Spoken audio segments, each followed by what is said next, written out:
Hello and welcome back to another lecture. In fact, this is the last lecture now in this operating system series, but it's quite an interesting one. It's quite nice because it demonstrates how far we've got through these lectures. What we're going to do today is bootstrap our own C kernel. So we're going to write a kernel in C, just a very small C program, but we're going to boot it all from our assembly boot sector. So we're doing it all without any support from any other libraries or anything like that. So it's real low-level stuff, but we've come a long way if we can start executing C code. Once you get into C, out of assembly, you can start to be more productive, and you can start to really start to layer up abstractions to build your operating system. I'll leave that for another lecture series. Maybe I'll do something later on, or somebody else will pick it up. Yeah, I hope you've enjoyed these lectures. I hope that it sort of inspires you to go and look for yourself to find out more about this stuff. Sometimes it's very difficult to get started, and if you just have a little sort of if you just have something you can start with, then it helps you to go off and find these things. Now we've got the internet these days, it's great for finding out information. It used to be much harder. You'd have to get very specialist books, and even those wouldn't cover everything, but we're quite lucky to have the internet. Okay, so let's get on then.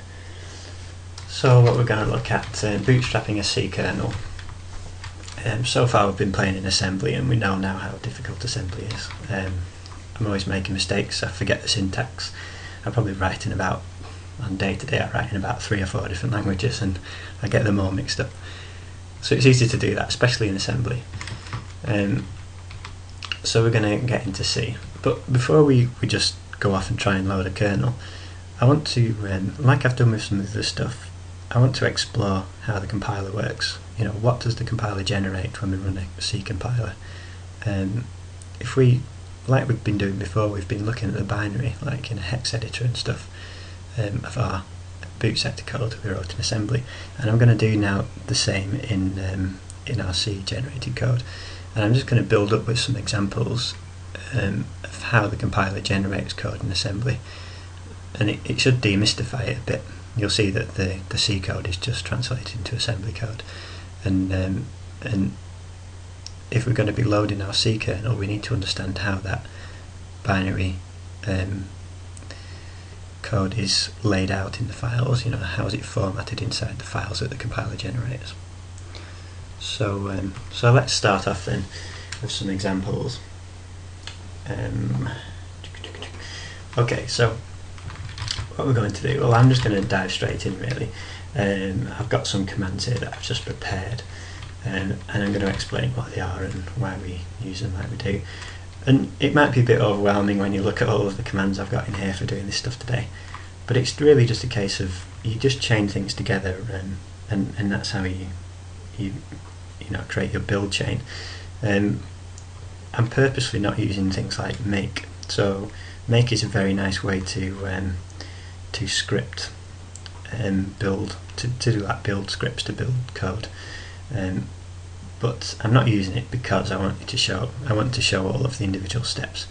You can go away with these examples, and you should be able to create a make file or the equivalent, and then it'll be much easier for you to play around with the code, because you can just change something, build it, run it in the emulator, and see what happens. Anyway, but don't be overwhelmed. They're just commands, and again, if you're not sure what a command does or what a certain parameter of the command does, you can just go off and look on the internet or look on the man pages of the command.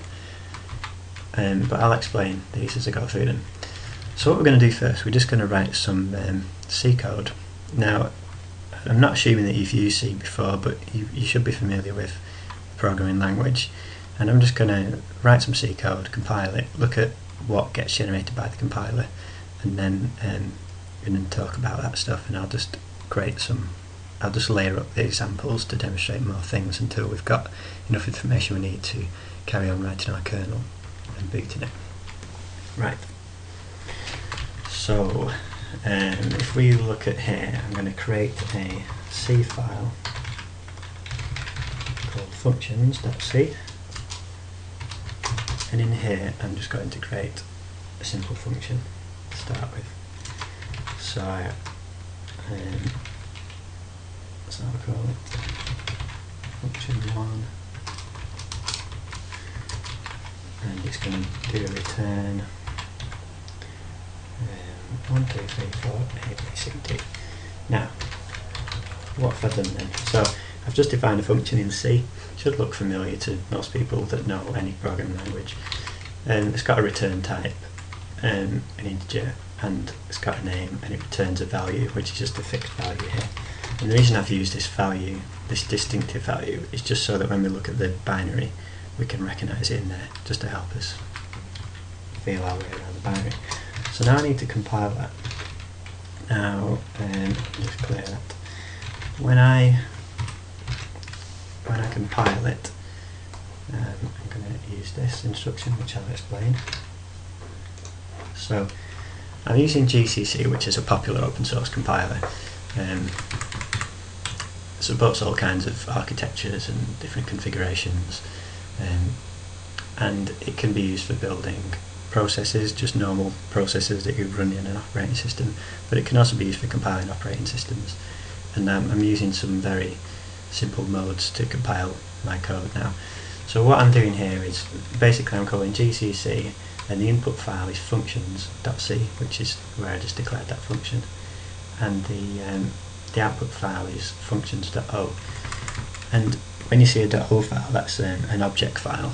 So, and don't get confused with object orientation and things like that. An object file is just it's really just an intermediate stage where you've taken some C code or from another language and you've compiled it into assembly, but it's still not assembled ready for loading into the for actually executing it. It's got a lot of stuff in there to help you translate addresses and stuff in there before it gets put into memory, because you'll know from when we looked at the early boot sector stuff that it's important to know where things are in memory. And when you call a function, the CPU doesn't know what a function is, it just calls an address of where there's some code. So this object code level, and I'll show you, I'll do an object dump of this file to show you how it's structured, but it's got extra information in there like symbols, which a symbol is just a name, like a function name that maps to an address, and it might have some relative addresses in there that once it, just before it gets loaded into the operating system, say on Windows or Linux, then it will get mapped into an absolute address in memory. So that's what it's doing. These other options, so freestanding is just, I've got some references in the notes file. It's just a page I found that describes some of these things, but freestanding just means that we're compiling our code not to run in an operating system, but we want it to run on its own. It's going to be an operating system, it's going to be a kernel, so it's not expecting to link to any standard libraries that you would find on an operating system, because there are no libraries. We're working at a very low level, so we are the operating system, so we configure it. We can configure the compiler to say that it's freestanding mode. Okay, and the other thing here, I've got M32, which just means it's going to compile 32-bit code. I'm actually running these examples on a 64-bit machine, and by default, if I compile it, it will compile to 64-bit code. But in the last lecture, we learned how to switch into 32-bit protected mode, and that's my target for my kernel. So I'm going to be compiling my kernel code in 32 bits. So this is my command. So I've compiled the code now. I got no output, which is normal when it all works. And now what I'm going to do is just show the assembly that was generated in that code, and we're going to just cross-reference that really with the C code. So I'm doing an object dump now. Object dump just takes an object file that's been created by a compiler, and it just gives you some information about it. It lets you display what's inside it in a nice usable way. So I can look at the assembly instructions, I can look at labels and things. I won't talk too much about object files, but often they have different segments in them, different sections in them, describing information about the executable code, and there might be meta information like which compiler generated it, what architecture it's for, and stuff like that. So there's lots of stuff, lots of meta information goes in an object file about the compiled code. Now, I'm going to just run this now. So what we see here then is this is all that's in that object file in terms of code. And so we see the symbol there, function 1, and that's just mapping to this address 0000. So basically function 1 maps to 0. So this is the address within the object file of this function 1. And if I go back to my code, okay, so on here, where's my code going? If I bring my code, so this is my function, so this is my C function, and what I'm seeing here is the assembly code that the compiler generated for it. And you often see these common patterns, and let me just explain this because it's important. This is all the code for that function that returns that value. Well, first of all, we can see the value here that gets loaded into the EAX register, and a convention for the compiler is to use the EX register for returning from a function.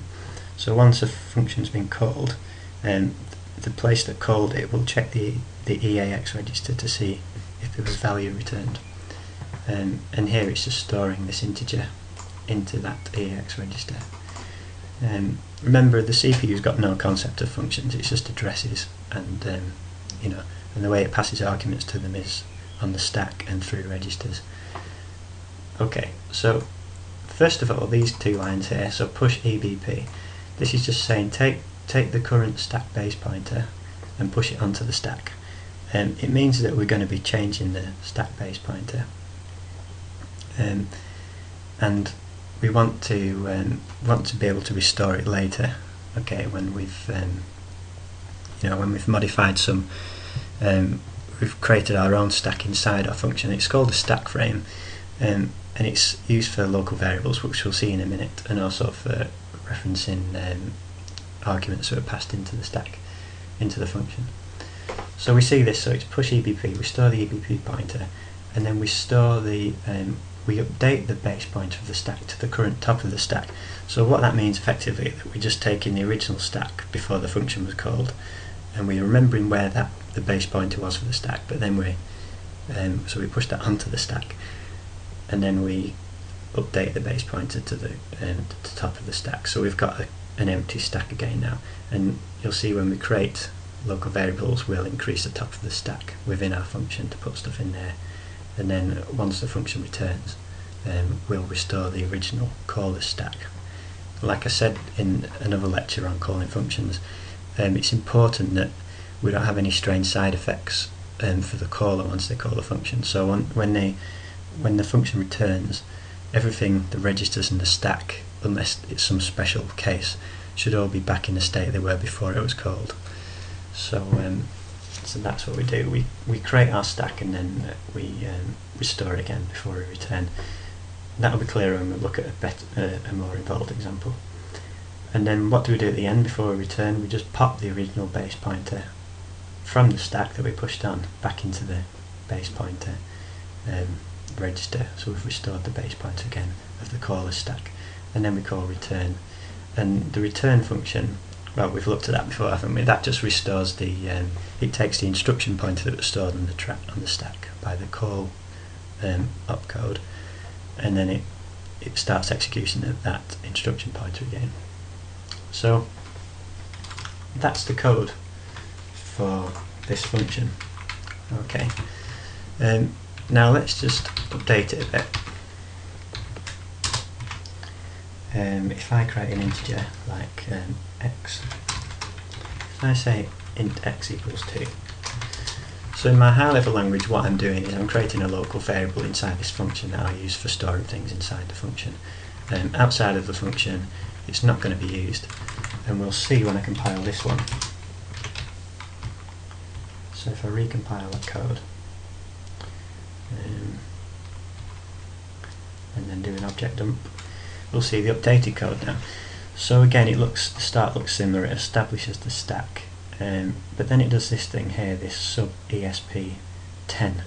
Now that 10 is in hexadecimal, and that means 16. So what it's doing is it's saying take the stack that we've created, our local stack frame. Remember I said we when a function starts, the compiler initializes a local stack frame, an empty stack frame, by incrementing the base pointer of the parent stack frame to the top of the stack, so it becomes empty like this. And then what it's doing here is it's taking the top of the stack and it's adding 16 bytes onto the top of the stack. And these 16 bytes, they're not all used in this case. Often more space is allocated than is needed, just to do with performance reasons on the CPU. So it's allocating 16 bytes, and then what it's doing here is it's moving my value 2 into this address here, which is the base pointer minus 4 bytes. 4 bytes because it's an integer and I'm on the 32-bit system, so 4 bytes is 32 bits. So it's basically storing that integer value into this stack that it's set up, and the CPU's got no idea about variable names and stuff like that, or even types of variables, in the sense that we think of when we're writing our code in a high-level language. It just stores them on the stack, and when the code references that variable later on, then it just references it as an offset of the stack, the current stack frame. So what it's doing here, it's saying EBP, so the base pointer of the stack. Now remember that actually in memory the stack usually grows downwards, so the base pointer is at high memory and the stack pointer is below it, and that's why when we add to the top of our stack, we actually decrement the stack pointer. The stack sort of grows downwards. Whichever way you think of it, you need to know how it's implemented in memory, but you can think of it going upwards or downwards. Doesn't really matter, but in terms of how it fits in memory, it grows downwards, and that's why we have this sub here. So what this is referencing then here is just saying move the value 2 into the address that is take the base pointer, so our current stack frame for our function, and get the space that's occupied by the first 4 bytes in there. We're going to store this integer. So that's how it does it. That's how it stores an integer. So that's how this code gets implemented. So this 2 just gets stored on the local stack frame. Now let's create another function and see what happens. In fact, I'll keep these. I'll preserve these functions, and then we can easily compare them when we're looking at the output. So now if we take this one,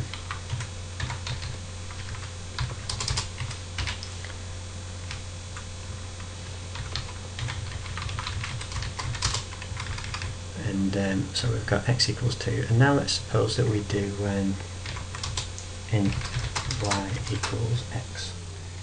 So we should be able to imagine what's going to happen. We'll try and imagine it before we look at the code. So we've got this x, and we know that that local variable is established on the stack, the local stack frame of the function.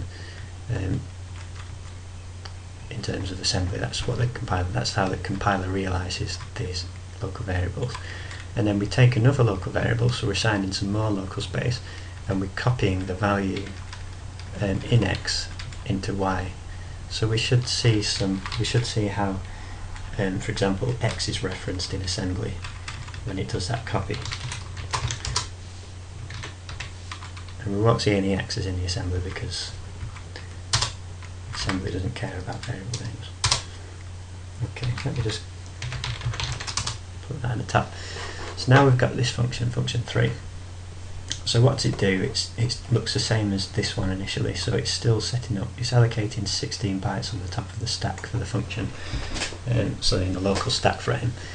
And what it does, it takes this 2 and it stores it in part of that stack, in the first 4 bytes of that stack. And then we see this thing here.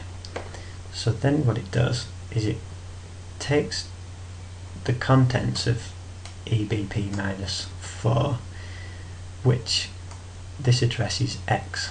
So we can think of this, the compiler is basically using this to represent the x variable. So whenever we see this in the code, it's representing that x. because x is just an offset from our base pointer, our stack base pointer. Sometimes you see the base pointer used as a reference, a relative reference for where things are in a local frame, and sometimes you use the top of the stack ESP. It doesn't matter which one you use, because the compiler can work out where your variable is based on one or the other of those stack pointers. Either reference it from the top, so it's plus something from the it's minus something from the top of the stack, or it's plus some index from the bottom of the stack. So what's it doing? So it's storing that into here, into that location where the x variable is, and then it's doing this thing here where it's taking the contents of that address on the stack, which is where it stored the 2. Remember, the brackets mean store it in the address held at this place, and then and it's moving them into EAX, which is a register, and then it's taking EAX and it's copying that one into this position on the stack, which is 4 bytes below the other variable. So we see here that it's referencing 2 variables on the local stack, x and y, and it's taking the value of x. Is that what I called it, x? Yeah. It's taking the value of x and it's storing EX just temporarily, and then it's moving it from EX into Y. So you'll see that it doesn't move directly from, the CPU can't move directly from this memory offset to the other memory offset. It has to store it in a register in between. And remember, sometimes when you think of a higher level language and you look at assembly, you think, oh, it should be able to do this and this and this, but actually the assembly is sort of finely tuned around the hardware, the capabilities of the hardware, to do very simple things very quickly.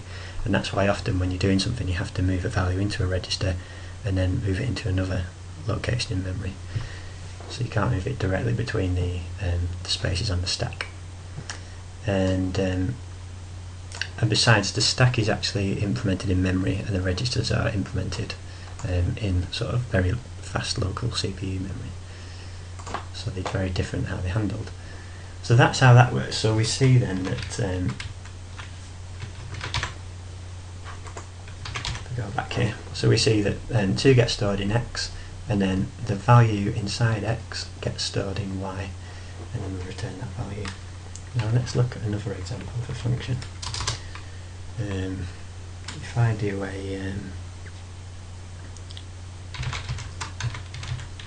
let's try and add some numbers together. So I'm going to take 2 arguments, a and b, and I'm going to return a plus b. So let's see how this gets compiled. And this is a really good way of figuring out how the compiler works, and also learning about assembly.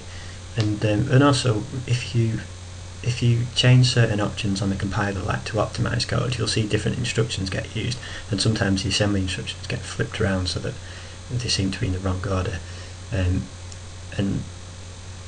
so the assembly code works in the same way. It's just that sometimes different instructions might be used and stuff. But it's good to just play around like this, because then you can figure out how it works.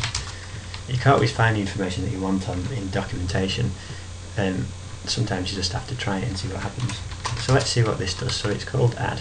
It takes an integer a, an integer b, and it adds them together and returns the result.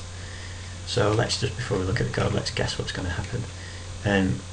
Well, how do these arguments get passed into the function? Because remember, a call is a low-level opcode in assembly for calling a function, and there's no way of passing parameters other than putting them on the stack or putting them in registers. So it's going to either put these in registers or on the stack. And then when it returns a value, well, we saw before that usually the compiler puts the return value in the EAX register, so we imagine that the result will get stored in there, and at some stage it will add these together, so there should be some add instruction. So let's just compile it and see.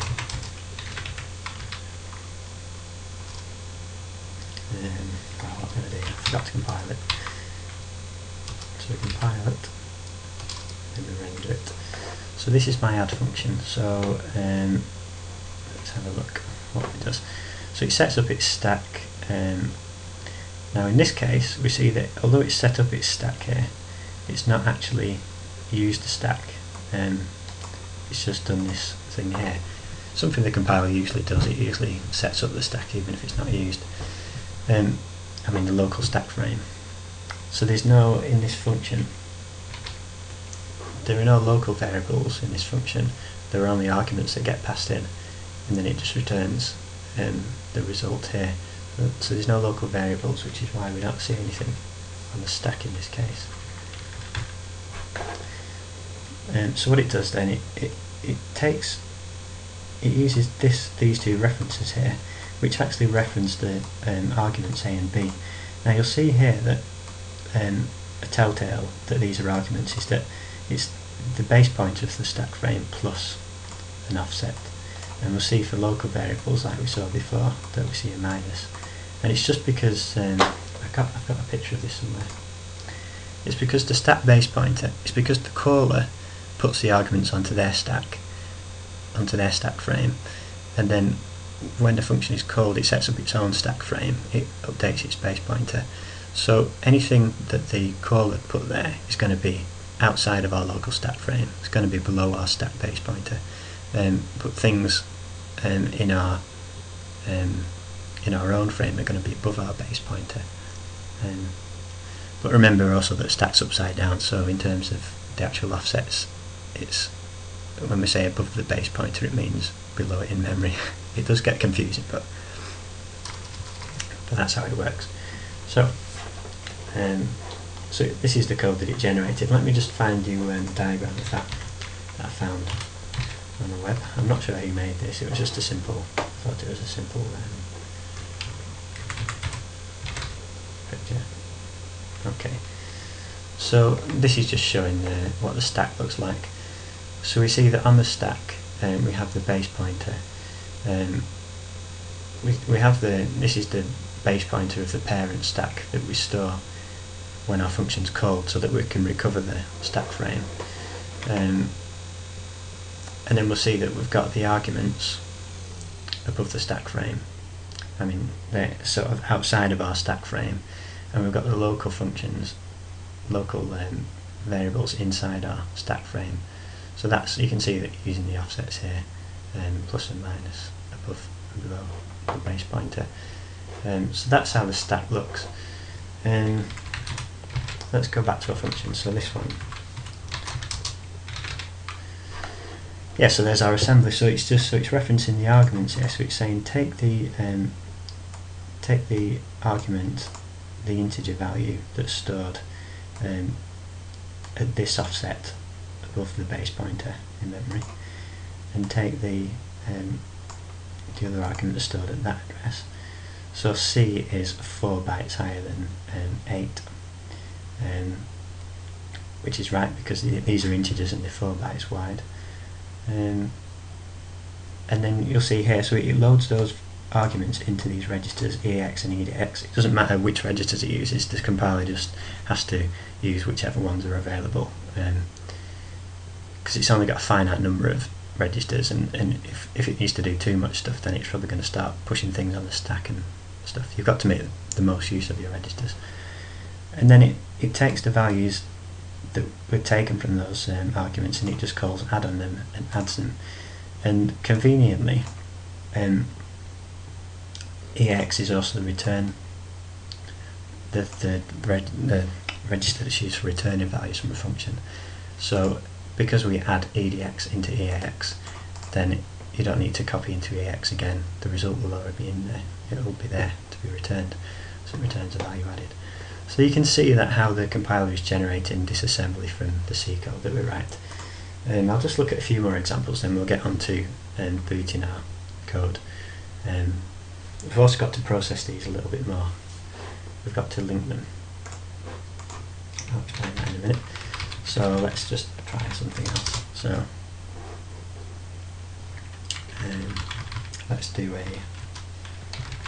let's call that function. So I'm going to write some code now that does int result equals add 2, 3. So the caller, it's going to call this add function, and it's going to pass in a value 2, an integer 2, an integer 3, and it's going to store the result in there. So we'll see how a call looks from a caller's perspective. We'll see how it sets up those arguments on the stack for the function that's called to grab them. So let's just compile that. Okay, so now here's my caller. So again, it sets up its stack. It's setting up some space on the stack here for storing its local variables. Now in this case, actually, it's not storing. If we look at the code, it does have it's got an int that it stores in local space, but it seems to have taken up more space on its stack than the others did. It's taken 18, so it's 18 hexadecimal. So it's created that space on its stack. It's not only created that space for its local variables, but it's also created it for the arguments that it's going to pass in to the call function. So what we're seeing here then is that if we look on, so we've got these numbers 2 and 3 in here. We'll see how those are stored. So first of all, it stores the 3 into here. The arguments are actually put on the stack in reverse order. I'm not going to go into this now. If you want to, you can read more about C and how it works. Doesn't really matter, it doesn't change the explanation when we're just looking at how it works. So it stores this number 3 into this position on the stack. So it's some local variable. So effectively it's just using, although I didn't declare like int 3, int 2 within the function, the compiler still has to do the same anyway, because it means the same. If I declared them like that, then I could just pass the variable names into the function rather than the actual values. Anyway, so it creates the 2 and the 3 on the stack, and then it just calls this function. Now this, we see the call statement here, call 5b. All this means is that this is just working out the address of the add function. So if you work this out, caller plus 16, if you take this caller and then you let's have a look. So this should be 16 bytes. It's 45 minus 16 bytes will give you 38. So it'll give you the start of this address there. So this is just calling the add function. So we'll see the symbols used in here. Now when we come to compile it ready for our kernel, these will all get translated into absolute memory addresses based on where it will be loaded in memory. But now we just see it using symbols like this. Anyway, it calls that function after we set up the variables on its local stack, and then it just takes we see it taking after the call is finished, we see it take the value of EAX and we see it store it onto its local stack frame, and that's just because it's storing the result of the addition into a local variable there. Okay, so just a few more bits that I've not explained yet is that when we set up a stack frame like this, where we do, for example, we store the caller's base pointer, and then we update the base pointer register to the top of the stack to create our empty stack, and then we add some space onto the top of the stack for our local variables. And once we've done that, we've got to restore the stack for the caller once we return from the function, and we do that just by calling leave here. So leave will it'll just bring the stack back to the original state that it was in when the caller called us. You'll see here that leave is used here, but it's not used in this function, and that's just because you'll see that the compiler is just using leave to negate this function here. It's only when we actually set up some local variables on the stack that we use leave. Otherwise there's no point calling it because we don't need to. So we should recognise that this code that the compiler is generating is very similar to the code that we wrote manually in some of our boot sectors, which is good because we see that C is just assembly really on the surface. Now, let me look at some more examples. Probably I'll finish after this and then we'll get on with the other stuff. But if we have a look at what pointers are, if I do another one here, if I do int, call it add2, and I do int pointer A, int pointer B, and I do return dereference A plus dereference B. So people often, when they're starting to learn C, they get worried about pointers, but we'll see that pointers are just a natural part of the computer really, because that's how, because we really, variables are just addresses in memory, and the fact that C lets us manipulate pointers just gives us direct control of the memory. We can access a particular memory address directly, and we'll see that's important later on when our kernel boots. We'll need to do that. So let's just look at how this is different to the other one. So what we've got here is a pointer to A and a pointer to B. So a pointer just stores the address of something that holds a value. So it's not actually passing the values themselves, it's passing the addresses of where those values are stored in memory. It's called pass by reference as well, so we're not copying values into the function. We just set up the values, call the function, and the function works on those values that we set up, just because we give it the addresses. We tell it where to find them. So then we return them. So the stars here just mean don't add the addresses of A and B, add the values stored at the addresses. So this is dereferencing it. Let's just look at that code.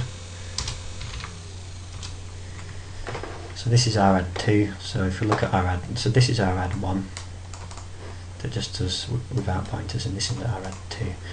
So we see with the add1, if we look back at it, that it takes the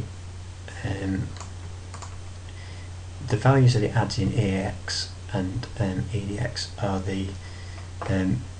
it loads those values with the contents that's stored in the address of the arguments that are on the stack. Okay. This, if we look at this example here, it's using pointers now. So yeah, first of all, it takes the base pointer value, and it just moves that it's in EX here. It's not storing the value of the number, it's storing the argument that was passed to the function, which is a pointer. It's an address of the value. So here EX holds the address of one of those integers that were passed in, and in this case it holds the value of one of those things that were passed in. And so what that means now then is it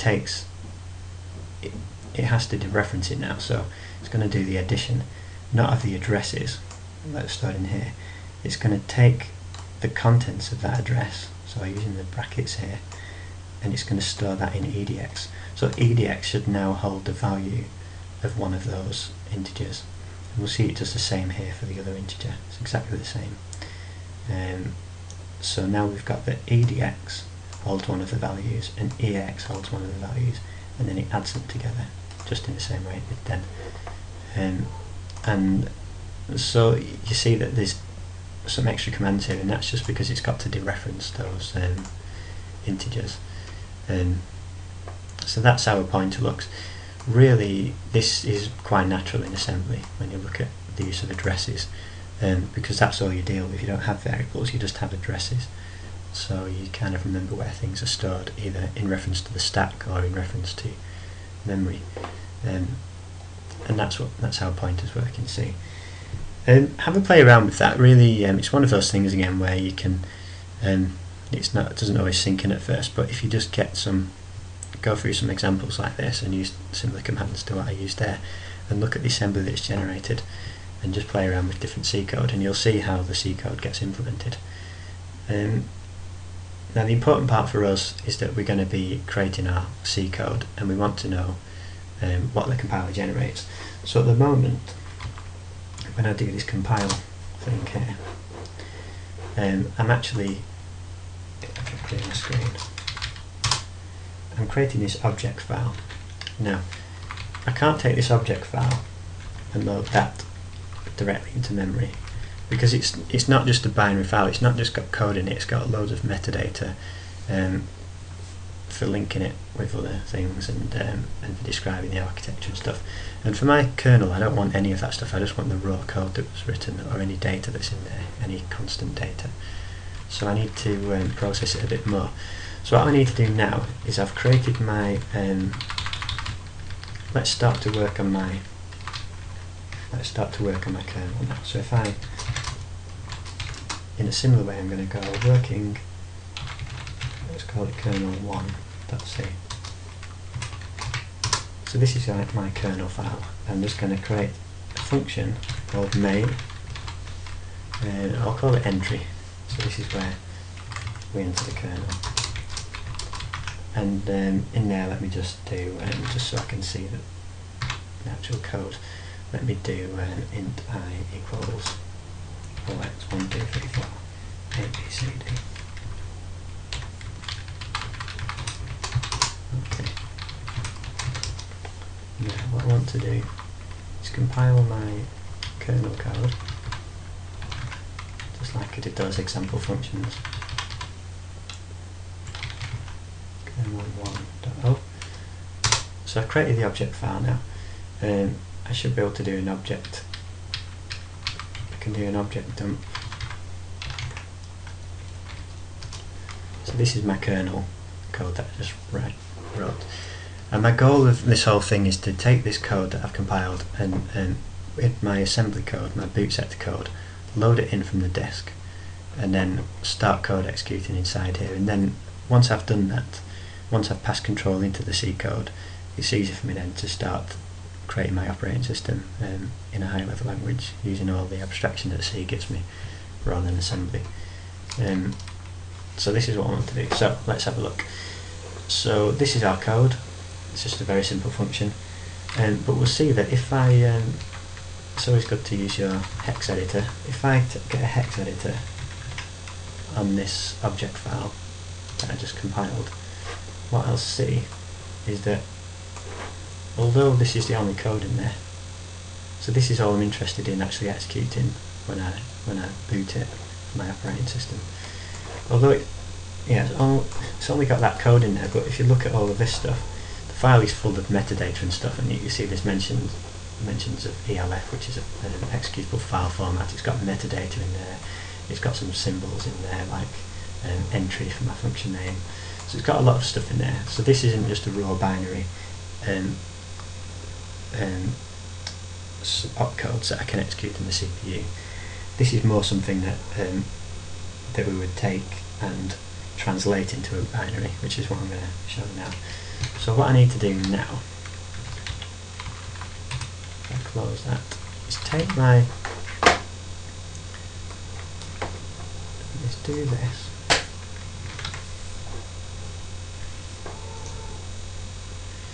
Okay, so what I'm doing now is I'm taking this object file I compiled. So I compiled this thing, which is what had my code in, but it also had a lot of metadata in. And I need to turn this into a format that can be executed on the low-level machine. So just raw code and data. So what I do is I use the linker, so LD, and all the linker does is it takes these intermediate compiled object files and it puts them all together into a binary file. And it can do that in different ways for different environments. If I'm compiling stuff for to run on my Linux machine, like like for my desktop or something like that, then I want to leave all of that metadata in there, so that my operating system knows how to load it and stuff. There's information that tells the operating system what to do with the image once it loads it in, where to place things, things like memory protection, if a segment of the the memory should be non-executable and stuff like that. But I don't care about that stuff at this low level. I just want to get the raw code. So I take my linker command and I say take this object file and output a binary file, and I want that in format binary. This just means I want just the raw binary data that I can just execute on the machine. So basically just strip out all of the rubbish. Now these are the things here. So firstly I've got to tell it that I want it to be a 32-bit 86 code, so I put this in here. You can look more about these options on, if you look at the man page for LD, the linker, or on the web you can find out more about them, but you can change the target of the linker, just like we changed the target in the compiler. And anyway, the linker, the target architecture of the linker should be the same as that we compiled. And remember we put 32-bit in the compiler command line. And this bit here, text 7E00, what this means is that, do you remember in our boot sector code that we had at the top of the boot sector we had a statement that said org and then an address. It was D7E, I think it was 7C00. We had to put that origin in there so the assembler knew that once the boot sector was loaded into code it knew where it would be, so it could calculate the absolute addresses of labels and things that were called in the code. And it's the same for our kernel now, because we're going to be loading it somewhere in memory, somewhere specifically in memory. So we need to tell the code and the linker how to translate those symbols and things into absolute memory addresses, so that when I do a jump to a label in my, or call a function in my C code, that function name maps to an absolute memory address in memory based on where it was loaded. And that's what this does here. You can play around with setting it to the wrong value and seeing that your code will fail to work. It's not always, it doesn't always fail. It's sometimes the instructions that the compiler generates use relative memory. So it might say, like to call a particular function, it might not say call it at this particular address. It might say take the current address of something, some local reference, and just jump to a few bytes above or below that. So it can be a relative memory as well, which isn't affected by absolute addressing. But if you've got global variables or things like that, or the compiler generates any global references, then you need the code needs to know where it will be loaded into memory, just like our boot sector did. So that's what this does here. When you see the word text, it's a bit misleading, but text really means code. So when you see references to text sections in code, it means, in a binary file, it means the text, it means the code, and you've usually got text and data in there. So it's saying, this is saying my code is going to be loaded at that address. Okay, let me link it now and create that binary. So this is okay, you'll get a warning there, that's fine. So now what I should have, if I look at this file here, this binary file, I should see that I can use, well, yeah, I can use ghex like I've got here. So let me just open the hex editor. So I'll see now that this code, there's not as many bytes in there as there was in the object file, because all of that stuff has been stripped out now. And this is just my code. And if I look at some of these bytes here, for example, 1, 2, 3, 4, A, B, C, D. Remember the architecture is little endian, which means that the least significant bytes come first in terms of how it's stored in memory. That's why 1, 2, 3, 4, A, B, C, D is in reverse order. But we see this is part of my code. So if we look at my kernel code, where are we? This is this number stored in there, I'm seeing in the raw binary file. Now it's got some other stuff in there, and I'm not sure exactly what else is in there. Basically it's got the code at the start, which is what we wanted, and it's got like these instructions here. If we look at, see these bytes here, so 55, 89, E5, 83, these are these bytes here. So this is showing that our opcodes for these instructions are at the start of the binary, which wasn't the case with the object file. There was a load of other header stuff up there to explain what the object file was. So now we've got the raw binary code in this file. There's some other trailing stuff as well that was added in there by the linker. it doesn't really matter because we just won't ever get to that code. We just want, once we take over execution at the start of our code here, we can direct the flow of code. Anyway, this is a minimal binary file that can be loaded into memory now, which is what we wanted. So that's good. So I compiled it, and then I used a linker to take the object file and turn that into a raw binary data file that I can load into memory. So what do we need to do next? We've not quite finished yet. We've got to revisit our boot sector now. So what we've got so far is we've got our kernel image. Let's just improve this slightly, so that if we do land in this code from our boot sector, we'll go into a loop. So I'm just going to put a while loop in here, which is just the equivalent of a jump to the current address, and it just means that if we do get into this code, the computer will just go into a spin, so it won't crash out, it won't carry on executing code after this, it will just hang, just like we did in our boot sectors. So let's close this down for a minute and just recompile it. So I compile that kernel, and then I link it into this kernel 1.bin, and our goal now is to load this, use our boot sector to load this, to bootstrap this kernel, this C code, and then transfer execution to it, and then we've suddenly got access to C. We can start writing our kernel in C, which is nice. So let's have a look. So what we've got to do, we've got to go back to our boot sector again. Now, if I go here, this is my boot sector, and this is where I left off in the last lecture. So all this boot sector does at the moment is it uses the routines that we established in the previous lectures and the last lecture to switch into 32-bit protected mode, but then it just hangs once it gets there. So we print out a message say we're in real mode, we switch to protected mode, and then it just hangs. And what we're going to do now is look at how we can load the kernel that we just created. So, okay, let's just check this code works. So if I get my instruction here to create my boot sector,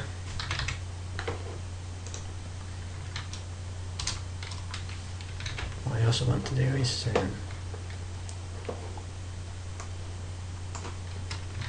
just check that it's working. So I'll assemble my boot sector and then I'll run it. Boot sector using my QEMU. There we go. So we know it's working. So it boots up and it switches into 32-bit protected mode, which is where we got to in the last lecture. Good. Now what we're going to do,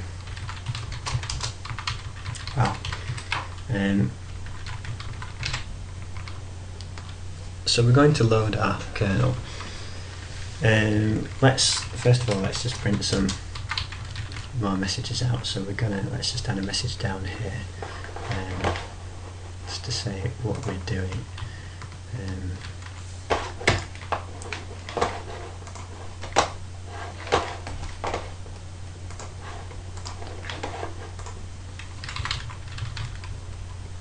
So we'll say message loading kernel.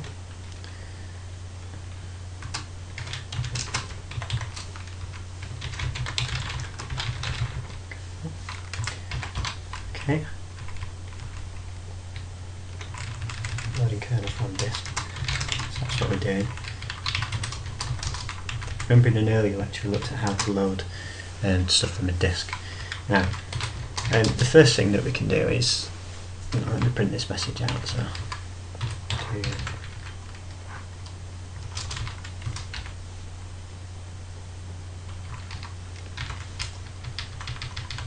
we get very little feedback at this level, so we need to just, if we can print out stuff at certain stages, then it gives them an idea what's happening. So, yeah, that's alright. So it says loading kernel from disk. Now, if you remember in the last lecture, when we switch into 32-bit protected mode, the problem is that we have no access to BIOS. So if we want to load something from the disk, we'll have to write a disk driver, manipulate the hardware directly, which we can do.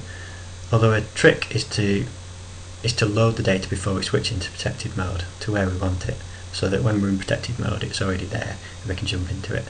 So if we do that, we can use our functions from before using BIOS to load the data. So that's what I'm going to do now.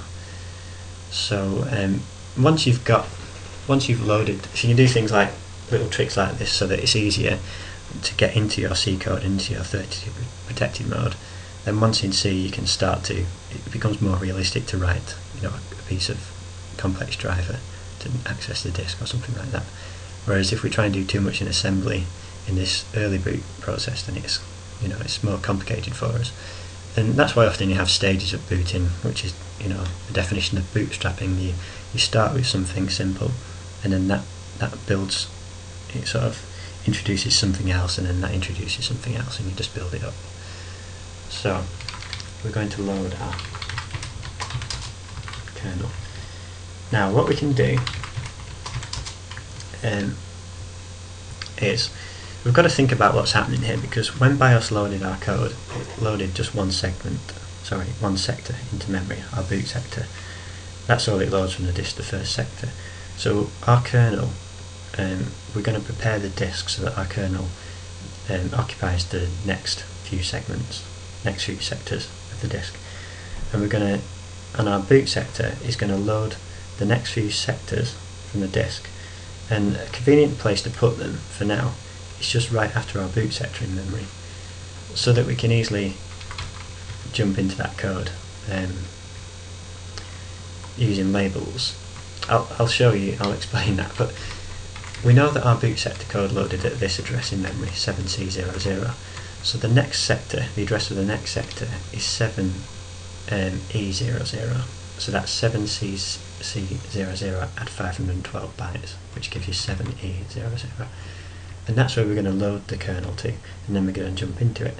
And that will put the kernel down here. I can create a label already. I can say kernel entry.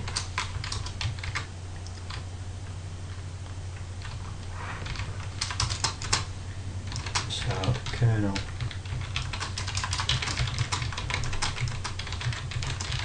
the kernel code will be loaded there immediately after our boot sector. So this is the magic number right at the end of our boot sector, and the next bytes will be in the next sector, which BIOS didn't load because it only loads the first one, but we're going to manually load those from the disk to this address immediately after our boot sector, and then we should be able to jump to that address and jump straight into our C kernel code.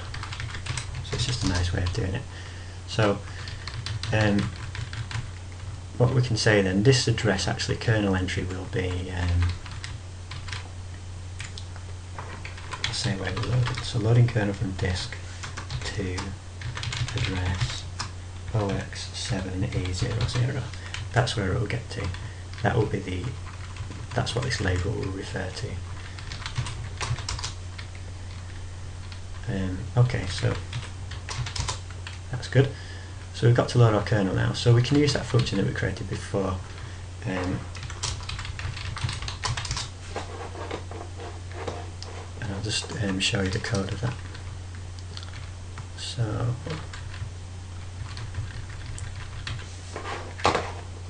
what I want to do is, I'm going to call this function, call read from disk, we called it.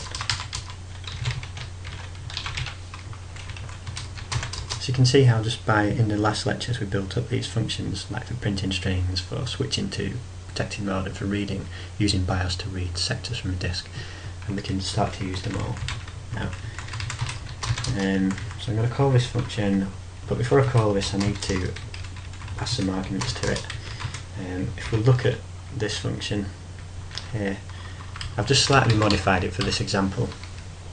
You can look in the last lecture of how this works, but basically it's setting up some registers, and then it's calling a BIOS interrupt, that causes the disk to be read. So it causes BIOS to read some sectors from a disk and store them in memory.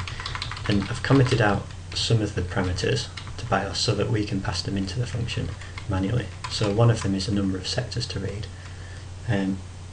So here, when we call this function, we need to set up the AL register to the number of registers we want to, number of sectors we want to read from the disk.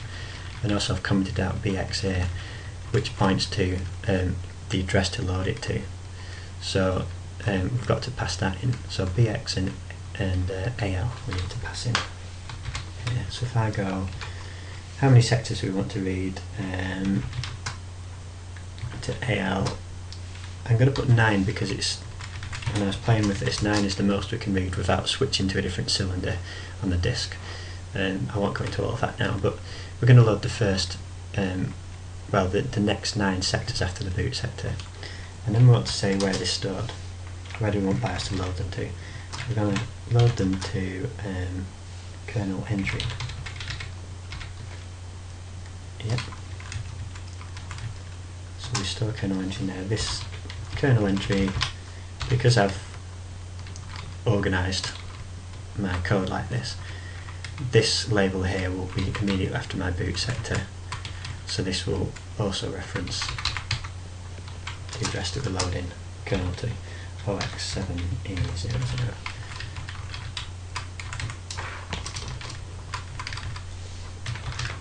Okay. I'm just using the label for convenience. I could just put that address into here where it says kernel entry. So what this should do then is it should it should load my kernel now. Now the first thing I'll see when I run this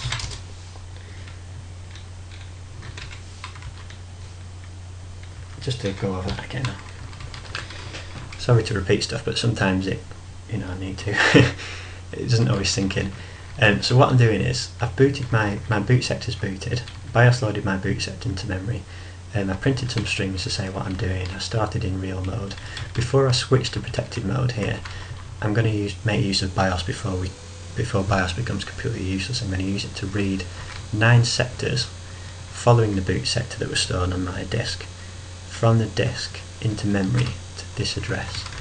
And then my goal is, once I've switched into protected mode, I'm going to jump into that address of my kernel that was loaded, which is 32-bit code. So when I'm in protected mode, 32-bit mode, I'll be running my 32-bit code. So I need to load it here. Let's have a look what happens.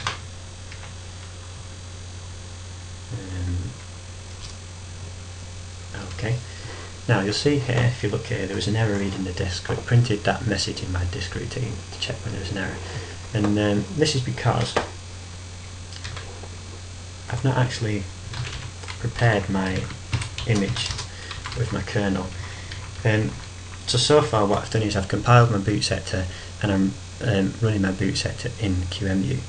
But what I actually need to give to QEMU is an image of the disk with the kernel sectors also in there. So I need to build that image, and only then will it be able to read those extra segments into memory. Otherwise I just get that disk error because there are no extra segments. I've only got my disk that I passed to QEMU on here. It's just comprises of my boot sector code. So we've got to do a bit of manipulation of the files now.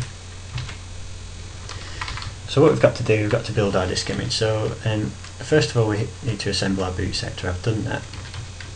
And then what we've got to do is take our boot sector and concatenate that with our kernel binary that we generated up here using these things. And we just put that into an OS image binary, which is just the boot sector, and then concatenate it with our kernel code. And this is this that we're going to load into QEMU. But if you remember from the last lecture, I mentioned that if in QEMU there aren't enough sectors for it to try to read, or the last sector isn't a whole sector on the disk, then QEMU you'll get an error when you try to read that sector. So I also just pad out that image with zeros. I just pad it out for 20 sectors so that it's just to make sure it's long enough for it to read the first few sectors that have my kernel in them. And then I run that image, and it should land in my C code. Let's see if I don't make a mistake, which is always easy to do. Right, so what have I got to do? So I've created my my boot sector, and now I need to concat my kernel and my boot sector to create an image. So I'm just using cat there. So join these two files to create my image. Yep. And now if I just do an ls working OS image to look at it, I'll see that it's only got this many bytes in. It's actually not even big enough. It's not got if I try and load 9 sectors from this disk, it's going to fail because it's not long enough. It's just barely over one sector long, 580 bytes. So I'm going to use truncate, which confusingly also can be used for padding. If you give it a big size, it will pad out the file with zeros at the end. So I'm going to take that image and I'm going to make it longer. And if I just do an ls now, I'll see it's 10k long now. So it's got about 20 sectors worth of data in there with just zeros at the end. So it should be big enough for my QEMU to read that. And now I should be able to take my QEMU and boot it. See what happens. Okay, so it loaded. There was no error loading from the disk, which is good, but it's still not really done anything. And there's a few reasons why, because we've not told it to do anything yet. But I'm assuming that it's loading the data, which is good. That's what we wanted. But now we need to jump to the kernel code. So let me just close this down. So if I edit my boot sector,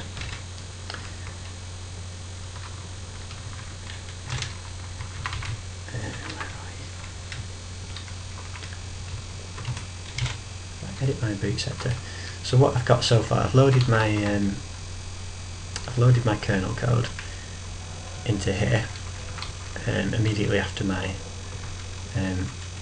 boot sector code, and now I just need to jump to it. At the moment I've just got this, I switch into, this is where I land in protected mode after I switch here, and I just hang. So what I want to do now is just do this, call, in fact I won't do call, I'll just do jump. I can just jump into my code. So I'll jump into kernel entry.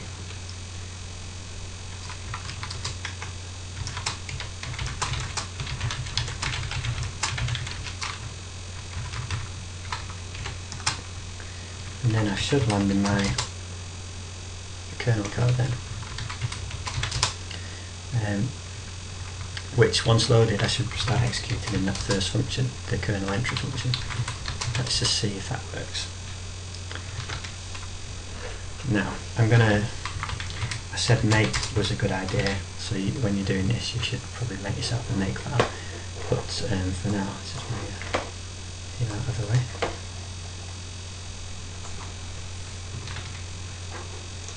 Move it back, get down there. Now, I've just chained together all of those commands just for my convenience to save typing them. So all this is doing now is it's first it removes any image that's there already, just to make sure I start from a clean image. I compile my kernel into an object file and then link it into the raw binary file, kernel file, so I strip out all that metadata. I tell it where it's going to be loaded in memory, which is immediately after my boot sector, just so that it can work out the absolute addresses. And then I assemble my boot sector using NASM into a binary. Then I concatenate my boot sector and my kernel to give me my image. And then lastly I just pad out my image so that QEMU won't bail when the sector's not long enough.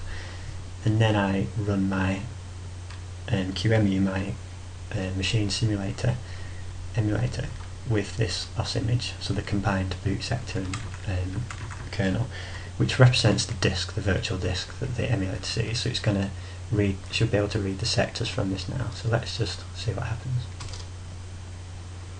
Okay, so it says it's switched into protected mode and it's not doing anything. Still, we've not told it to do anything. What I'm hoping now is that it's landed in that loop in our C code. So if we want to prove that, we need to try and display something from our C code, and then we'll know we've landed in there. It's very hard, this kind of development, because you don't get, if you're working in an IDE and you've got a debugger and stuff like that, you can see what's going on, but when you're doing this low level development, it's very difficult to see what's going on. So you have to, you know, sometimes having a loop that just spins is more feedback than the computer's crashing out.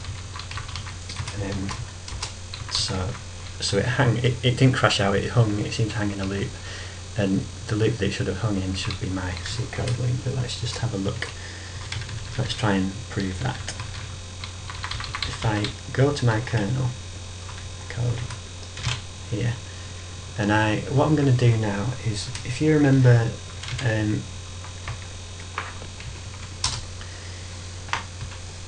just do this.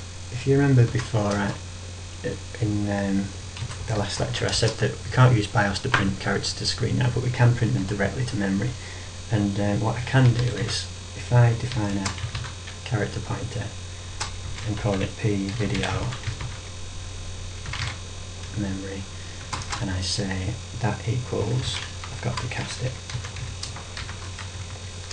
I've got to tell it that it's pointed to a character. What was the address? I think it was B. Let me just check in my code. So the video buffer is at a particular address in memory, and if I use that, I can write characters directly to the screen. So if I look at what's this? So this is video memory address B80, so B8000 it is. So if I go back, B8000.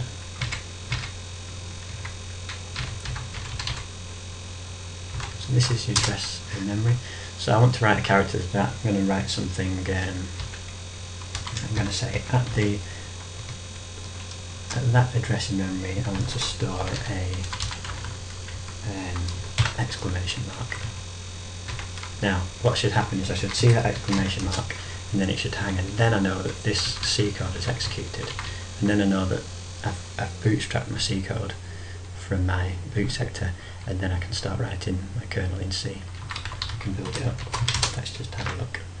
So I've got to compile it all again, build it all again.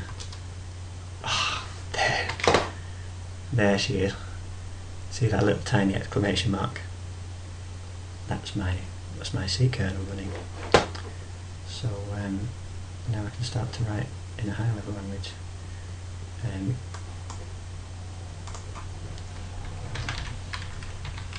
Which is, that was our main goal really initially, to try and bootstrap some code, and we've got that now. So what I'm going to do is just, well, let's just make use of this.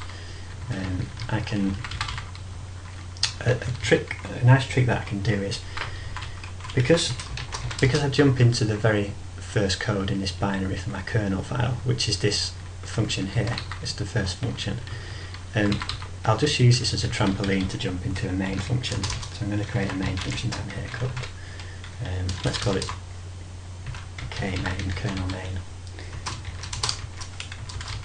and so in here I'll just call main.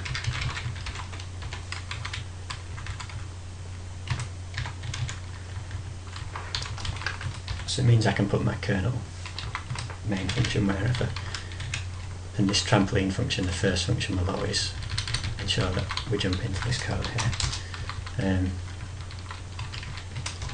Now this is going to fail, but I'm just demonstrating something in C. Yeah, it's saying that in function entry there's an undefined reference to main. In your C code, you've always got to, if you start, because the compiler wants to generate code straight away from the C code, it wants to know what the things are, so I need to tell it what main is, because main's defined later in the file. So I just have to give it just have to declare it like this. So I say void, in fact that should have been kmain anyway, but void kmain. So I just declare it there. So this entry function will be the first function that runs, and it should run my kernel code there. Yeah, that's running. Now I'm going to build it up. You'll see it's much easier to write in C than it's assembly. So now I'm going to write a print function, and we can do that just like. Let's just have a look here. So.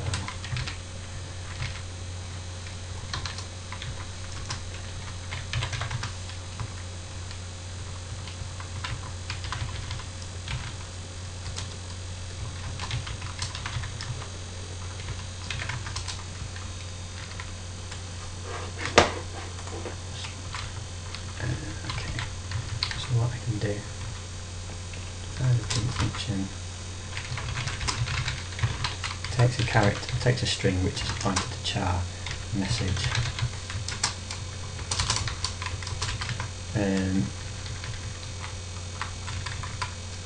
let's use a constant there, so if we call it video main OX. That's the video address, and then what I want to do is in here I'm going to create a pointer to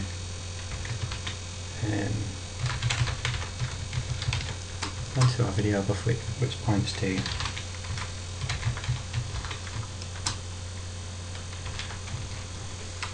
that address, and then I'm going to create a loop now. So if I have an int I, I'm going to loop through all the characters in message until I get to a 0 character, the null character at the end of the string, and then I'm going to stop looping. So I can just, so all I need is a pointer to the next character, p next char equals message initially, and then I can use a while, but I can do while p next char. That's just going to say while the value of the character is not 0, because if I do while 0, this while it will stop. So while that's not 0, it's going to go around here. It's going to do it's going to take the contents of video memory, this, and it's going to store the next character in it,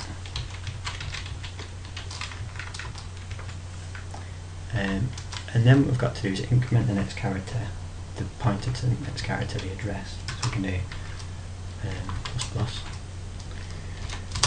and then what we need to do is increment the video buffer. But if you remember in the last lecture I said that each character is represented by 2 bytes in the video buffer, because 1 byte is the character and another byte is the like the properties of the character, the colour and stuff. So we increment the video buffer by 2 each time to get to the next character space in the video memory. So if I do video buffer plus equals 2, that should do it. So I'm just going to run that. I probably made a mistake, I usually do, but let's see what happens.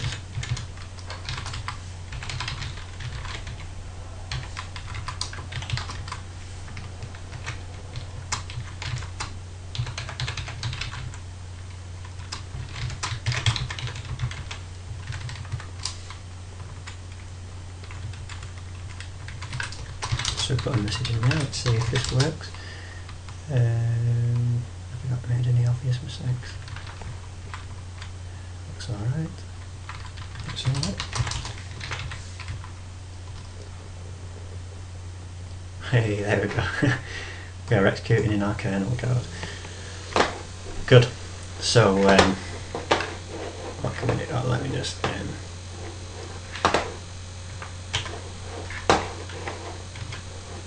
close that. Well, we can build up our code now. It's much easier to write in C than it is in assembly, even though C can sometimes seem a bit hard. After all that stuff we've been doing in assembly, like trying to make functions in assembly, it's so nice just to be able to do them in C. And once we've created these functions like print, we can just stick them in another file that we just build them together, link them together into our kernel, and then run them. So so that's it. I'm going to just go over that again just to explain it all. All this code will be there in my notes for you to look at and play with. There's a few things you could do if you wanted to. You could now, one main thing that you would want to do is to probably set up something like the interrupt table, the protected run interrupt table. You could do that writing some C code, and then also create functions for reading and writing on I/O ports to devices for interacting with devices. And then on top of that, you would build up simple device drivers, maybe for the keyboard, or you might start like with the timer, the CPU timer, so that you print a message every time the timer interrupt fires or something like that, or you count something. But we've got C code now, which is, we've basically gone from nothing. We've had no support. We've just had the computer really. We've been writing assembly for, and we've bootstrapped our C code into the computer. So it's good.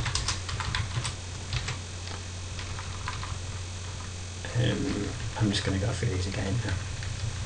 So what did we do? So we looked at C compilation. We took some simple functions in C and we compiled them and saw what assembly they created. And the reason I showed you that was because we need to understand how the binaries are created before we try to execute them from our boot sector. And we wanted to make sure that our kernel was, when we came to write the kernel, that it was just binary. It was a binary executable. It didn't have any metadata in there like an object file, so we had to strip it out using the linker like this. So we compiled our kernel, we linked it, we turned it into binary, and once we had our kernel and we had our boot sector, so then we wrote our boot sector just to use that function that we had before. If I go back to my boot sector,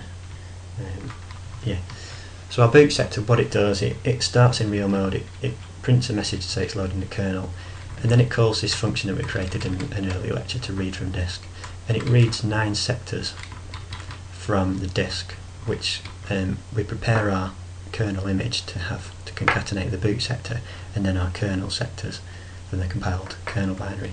So we compile that into, we combine that into a disk image, which we then pass to QEMU, and then in our boot sector it just loads those extra sectors from the disk here, and it loads them to this address 7E00, which is the sector immediately after where our boot sector is loaded into memory. So it means that we can use this label here to reference it for our boot sector, because this label's right at the end of our first sector, which is right at the start of the second sector, where our boot sector code will be in memory. And we once we've switched into protected mode, and remember we did the disk read before we switched into protected mode, because in real mode we don't have, in the old 16-bit real mode, we don't have we've got access to BIOS to load stuff from the disk. BIOS is already loaded. It's got some basic drivers for the disks and stuff that it can help us with to load the data. So we load the data first to a particular memory address, and then we switch. I should be able to replace this here. If I say move this, I should be able to put kernel entry. Use my label instead to make it clearer.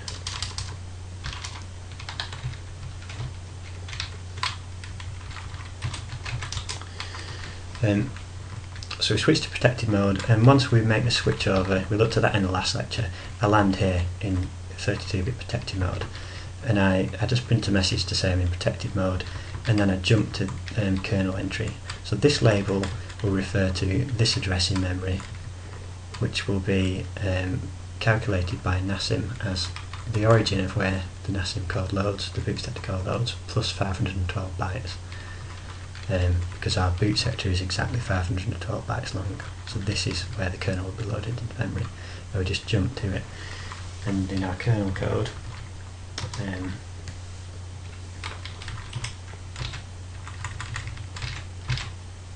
it looks like this. So the very first piece of code that will execute, when this gets compiled and turned into a binary, the codes, the call function here, like call main, will be right at the top of the binary. It will be the first few opcodes in there, and so we just use this function to jump down to this main function.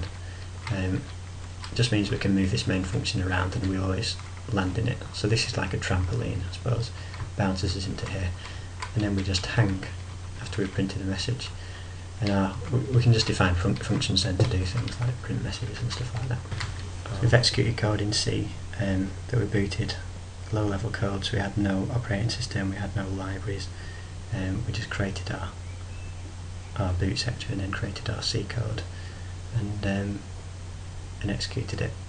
And it's probably quite an interesting way to learn more about C, is looking at it from this perspective, because you do see it as a higher level language rather than a low level language.